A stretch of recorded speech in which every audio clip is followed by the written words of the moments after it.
الجاستريك سليب احنا بنبدا المعده شكلها كده اهو. احنا بنعمل ايه؟ بنقوم قاطعين كده اهو. فده ما بقاش موجود. ده التكميم.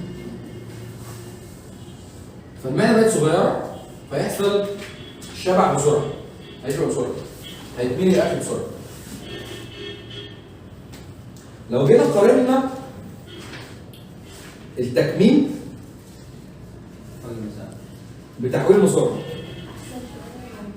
ليه؟ التكميم احسن شويه ليه بقى؟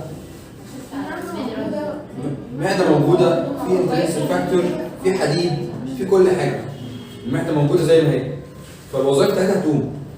فالاعراض الجانبيه بتاعت التكميم اقل من الاعراض الجانبيه بتاعت تحويل المسار.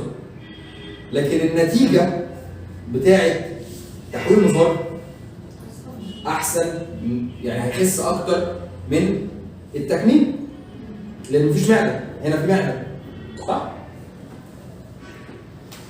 فالويت لوس فيلير اكتر في مين؟ في التكميم. يعني مين اللي ممكن يتخن تاني؟ التكميم عنده معده ممكن تكبر اصلا، ما دي كلها عضلات. يعني المعده دي عضله، فلو قعدت اضغط عليها هتكبر. زي عضله القلب، مش احنا لو عملنا مجهود عالي عضله القلب بتكبر؟ فاي عضله عندي بضغط عليها بتكبر زي عضلات الجسم كلها. فبالتالي دي احسن في الاعراض الجانبيه بتاعتها، يعني اقل، لكن مش بتجيب نتيجه زي تحويل المسار. تحويل المسار بيخس اكتر. تمام؟